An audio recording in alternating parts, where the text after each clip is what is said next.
yesterday we were here and we were standing in this spot. The water has just come up so quickly in this area. There were waves through here before. It's absolutely flowing through here. We'll just mine this electricity pole. Oh, there's a little bump.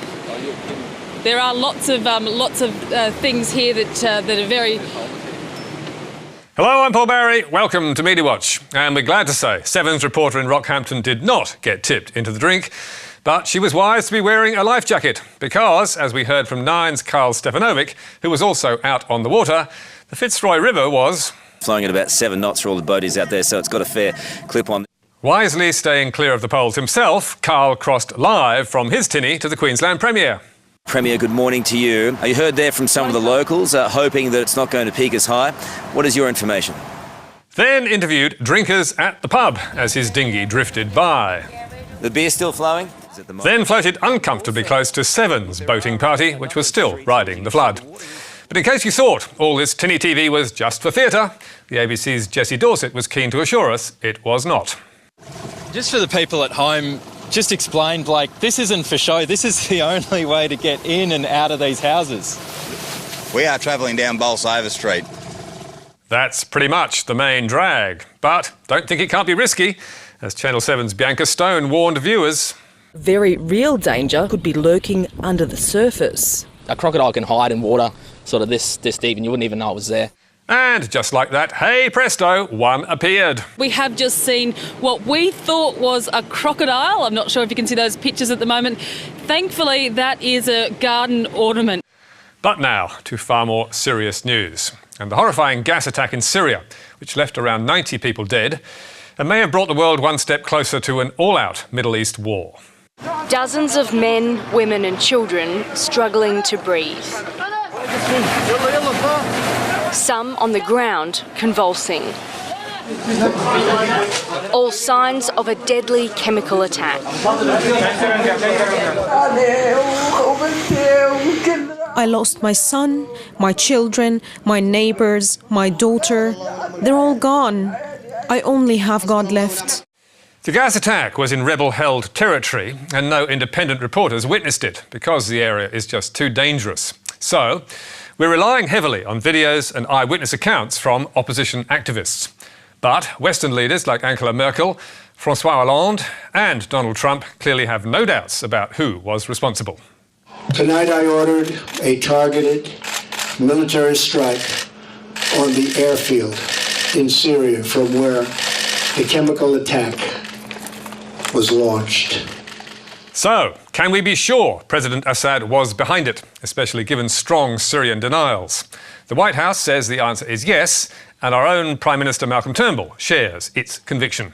On the 4th of April, the Syrian regime of Bashar al-Assad committed a shocking war crime against the people of Syria with a chemical attack. It was a crime that called out for a swift response. But in the face of that chorus of certainty, a bizarre coalition of the hard left and extreme right has joined the Russians and Syrians to cast doubt on it all. Here's one of many Russian takedowns on a Cyprus-based website called The Duran, which claims...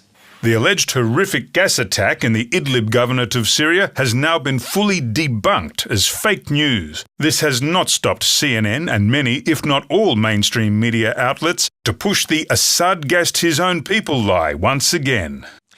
And here's a similar line from InfoWars on America's extreme right, which is read by 6 million people a month, backed Trump for president, and popularised the slogan, Hillary for prison. Report. Soros-linked group behind chemical attack in Syria. Chemical attack has all the hallmarks of a false flag.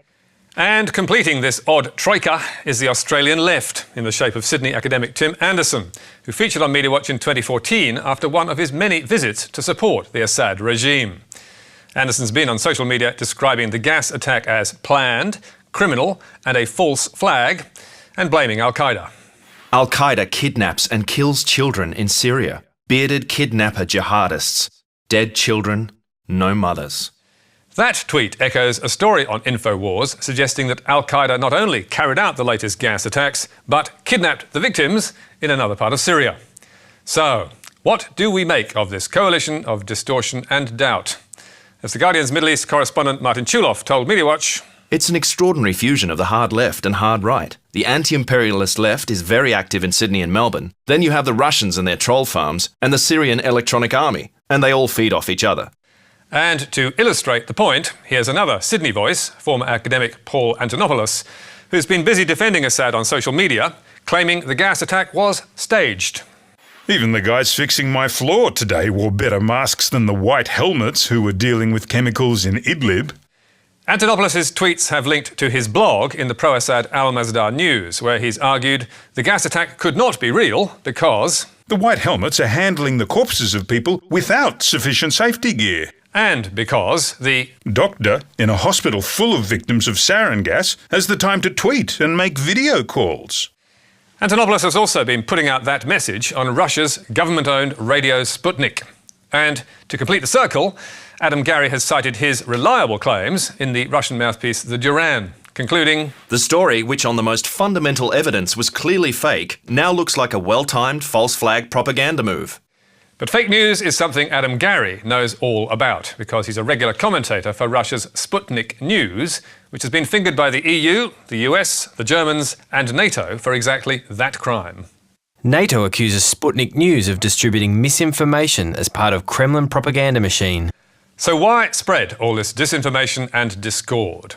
The Guardian's Martin Chulov told Media Watch, "They aim to establish doubt, but also to influence how journalists cover the story. By dominating the discussion below the line, they aim to influence coverage above it." The battle for the truth about what's happening in Syria is being fought savagely in the comments section of the mainstream media, but also on Facebook and Twitter, where reporters are repeatedly accused of inciting war, supporting terrorism and telling lies. So, does it have an effect? The ABC's Sophie McNeil, who's taken her fair share of such attacks, told Media Watch, "Reporting this conflict is not made easy by those whose ideological views lead them to spread misinformation, ignore the facts and cloud the waters." Martin Chulov agrees it makes an already difficult job a whole lot harder. "It can make your editor or fellow journalist doubt you. It gets in the way of old-fashioned fact-based reporting. Sometimes you wonder if it's worth all the angst. I hope that at the end of the day, fact-based reporting will triumph, but at times I wonder." So, what are the facts in this case? Well, world leaders and American intelligence aside, Médecins Sans Frontières treated some of the gas victims and told the BBC, "The patient's symptoms were consistent with exposure to a neurotoxic agent such as sarin." We also now have post-mortems suggesting that sarin was the cause of at least some of the deaths. Turkey's health ministry said the initial results of post-mortems carried out on 3 victims under WHO supervision suggested that they were exposed to a chemical substance, sarin. And we also have evidence to dismiss the official Syrian and Russian version of how it happened. On Friday, The Guardian's Karim Shaheen was in Idlib to file a picture of the warehouse where the Russians claim the rebels were storing poison gas. And it contained nothing but dust, grain and animal manure. Meanwhile, a British chemical weapons specialist has told the BBC that Russia's explanation is fanciful. It's pretty clear that this is a sarin attack. The view that it's an Al-Qaeda or rebel stockpile of sarin that's been blown up in an explosion, I think is completely unsustainable and completely untrue. So what does Tim Anderson have to say about the attack, the media coverage and Western leaders concluding Assad was to blame? He told Media Watch, "There is no independent evidence and no plausible motive to implicate the Syrian government. The main sources of this allegation are those working closely with the Al-Qaeda groups." And he added that it is his duty as an academic to speak up. "I have a responsibility to educate the public, especially in face of the constant misinformation from Australia's corporate and state media."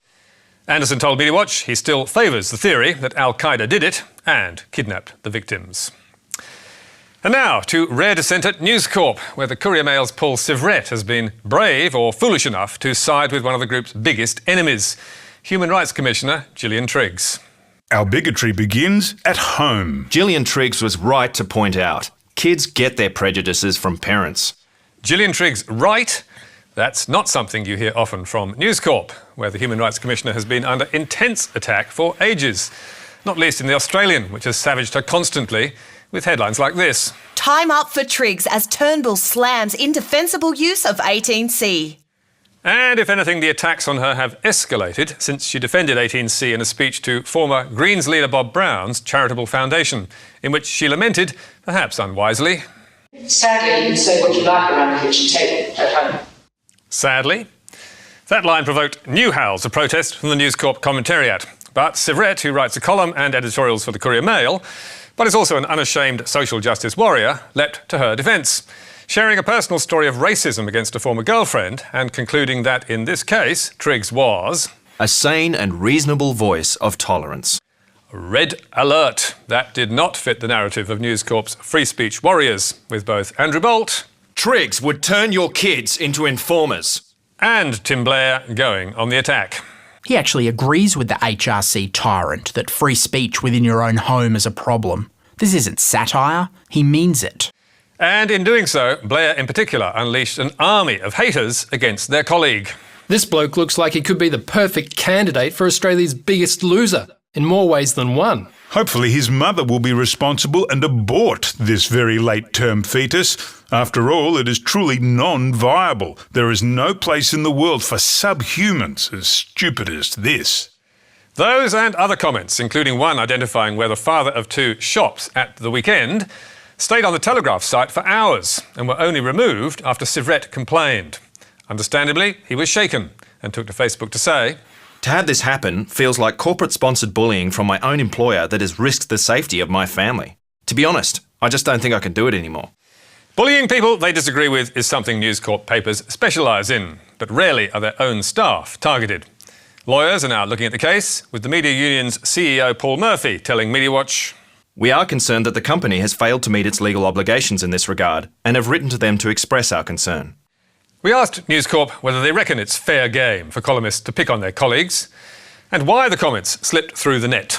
They told us they have now reviewed their comment moderation protocols and added, "We have conducted a safety assessment of our staff security to ensure our reporters are not at risk of any threats to themselves or family. Beyond that, the individuals involved are the authors of provocative opinion columns. Disagreement comes with that territory." And finally, to a lesson in the dangers of pulling news from social media, where what's new and what's not is never quite clear. And a new bride has learned the hard way about diving in the deep end with her husband. Her friends had to leap into the water to save her from being swallowed by her dress. Pull the dress up to me! It's okay. Thankfully, the bride was okay and now has a wedding day story with a difference. But instead of the bride blushing, it was Channel 7, because as TV Tonight revealed... Oops, 7 report on bridal mishap is 2-year-old story. Yep, the bridal leap was back in 2015, when the ill-fated photo shoot was well documented in Cosmo. Terrifying! Bride nearly dies, trashing her dress! And of course, in the Daily Mail. Terrifying moment. Bride almost drowns when trash the dress stunt goes wrong. Last week, we busted Channel 9 for running a 5-year-old story, which it dressed up as new. But in this case, Channel 7 was apologetic, telling MediaWatch, "The video was sourced from social media. If we knew it was old, we wouldn't have run it." Ever occurred to you to check? And you can read more about tonight's stories on our Facebook page or our website, where you can read a full statement from Tim Anderson and get a transcript and download the programme. You can also catch up with us on iView and contact me or MediaWatch on Twitter. And don't miss Media Bites every Thursday on Facebook, Twitter and our website, and also on iView. But for now, that's all from us. Goodbye.